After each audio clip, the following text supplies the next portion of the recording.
Bukan bagi saya tidak percaya dengan statistik. Statistik sebagai sains tentu amat sangat akurat. Tetapi statistik tersebut tidak terlepas dari bias-bias manusia-manusia yang melakukannya. Jika statistik berada di tangan si jujur, maka hasilnya pasti akan terukur. Tetapi jika statistik berada di tangan si curang, maka hasilnya tentu akan sumbang.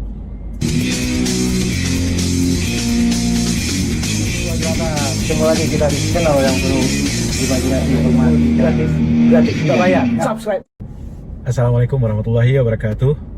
Apa kabar teman-teman sobat Kicau Jelata? Mudah-mudahan kita semua selalu berada dalam keadaan sehat dan dalam lindungan Allah SWT.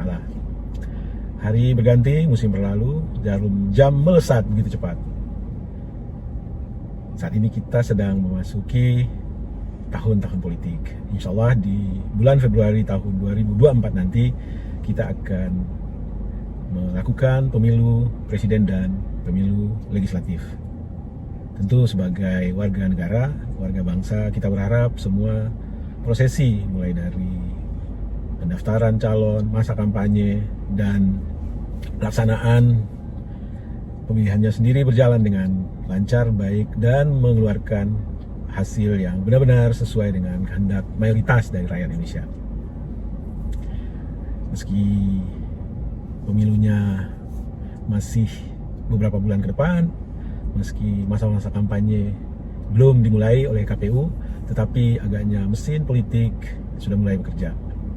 Hari-hari ini di sosial media, bahkan tidak hanya di sosial media, di lapangan juga sudah diadakan rapat-rapat umum yang dibungkus dengan berbagai macam kemasan, tetapi pada esensinya itu adalah bentuk dari campaign, bentuk dari sosialisasi dari calon yang sedang mereka dukung.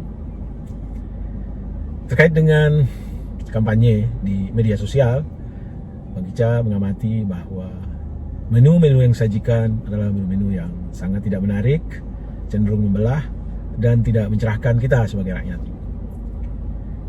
Model-model fitnah, narasi-narasi memecah belah, menghujat, menghina, mencaci maki personal masih banyak kita temui.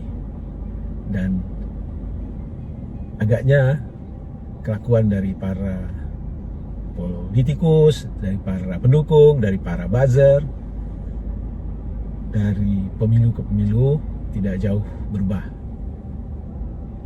Contoh misalnya hari-hari ini kita disajikan oleh rilis yang sangat-sangat masif dan repetitif, diglorifikasi sedemikian rupa tentang hasil-hasil survei yang dilakukan oleh lembaga-lembaga survei yang cenderung hasilnya itu berdasarkan pengamatan Bang Kica tidak sesuai dengan keadaan real.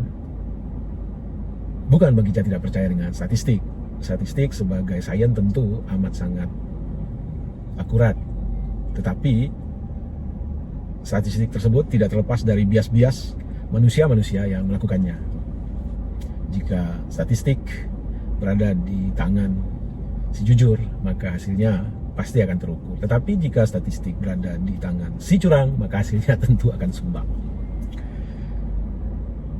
Dari sisi sosialisasi hasil survei yang secara masif terus dirilis, diekokan, diumumkan, diglorifikasi secara terstruktur, tentu kita bisa menangkap adanya sinyal-sinyal propaganda di dalamnya. Kebohongan yang berulang-ulang, maka itu cenderung akan diyakini sebagai satu kebenaran.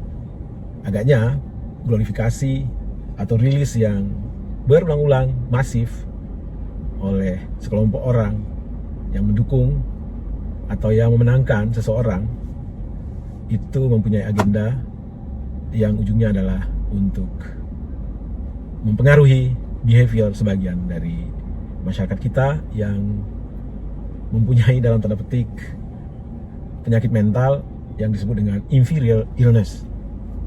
Nah, kecenderungan dari orang yang berpenyakit mental inferior ini adalah dia tidak mau menjadi bagian dari yang kalah.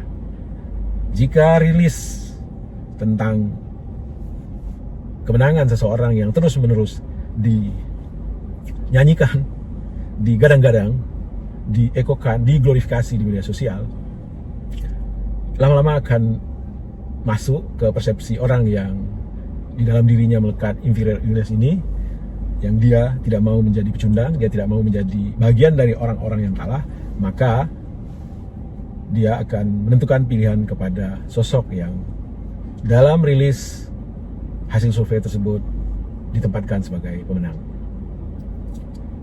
Lalu menu-menu lainnya adalah narasi-narasi yang cenderung membelah, yang membuat kategori-kategori, kami adalah kelompok ini, kalian adalah kelompok itu, dan juga tidak jarang yang menghina personal pribadi dari seorang tokoh, yang tentu saja tokoh tersebut ada pendukungnya, dan akhirnya yang terjadi adalah pertempuran yang gak jelas apa yang diperjuangkan.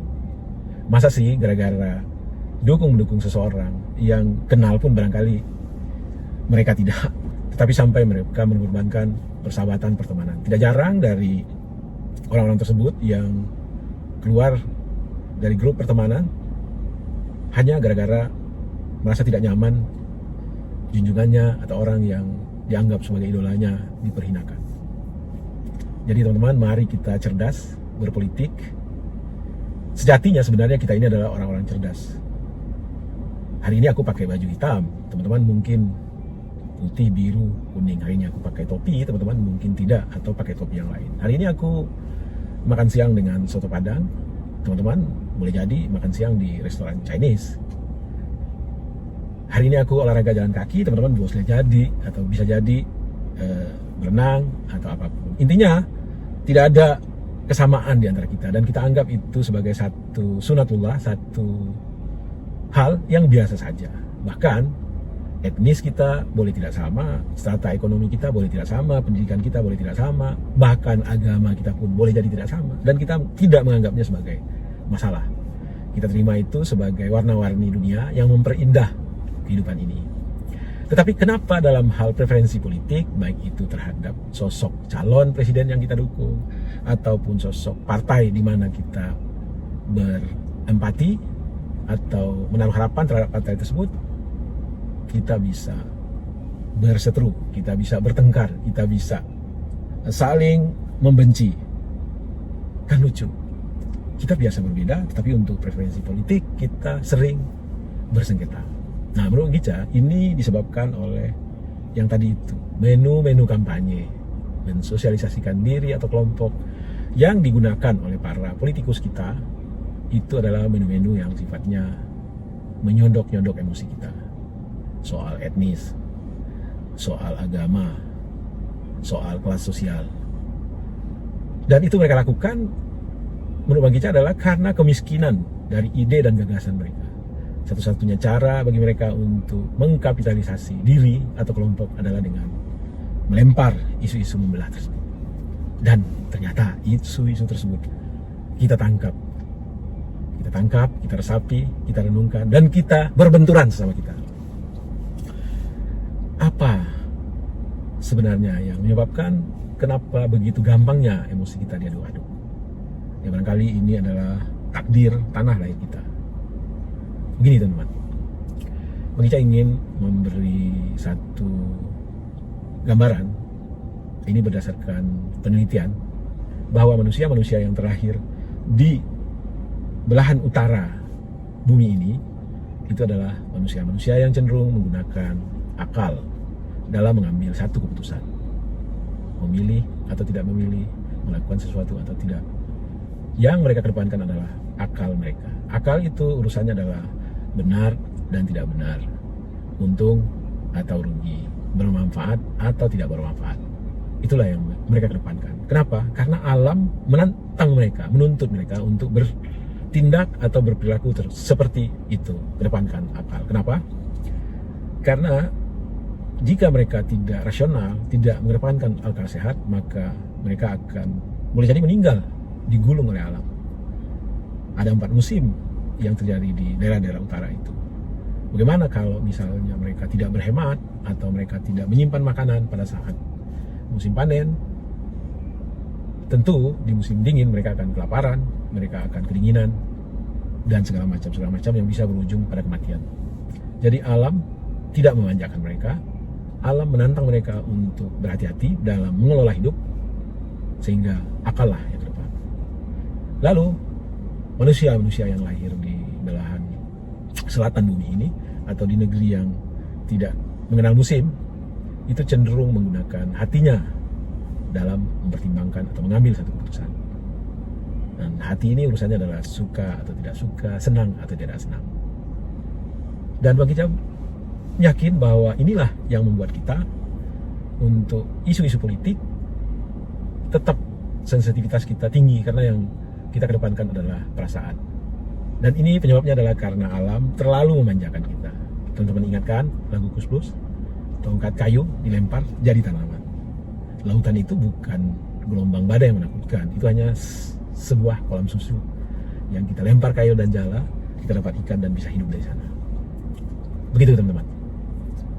Terakhir Bang Kicau ingin sekali lagi mengingatkan kita semua, perbedaan itu adalah sesuatu yang biasa dan kita sudah mengalaminya, menjalaninya, dan kita damai-damai saja di dalamnya. Jadi untuk perbedaan politik pun mari kita gunakan akal sehat, bahwa nothing personal, dan yang kita lihat dari orang yang saat ini sedang menawarkan dirinya ingin menjadi bagian dari pemimpin kita, baik itu presiden maupun anggota legislatif, dan nantinya barangkali juga untuk kepala daerah dan anggota DPRD, yang kita lihat dari mereka adalah ide mereka, gagasan mereka, apa yang akan mereka lakukan kalau kita terpilih.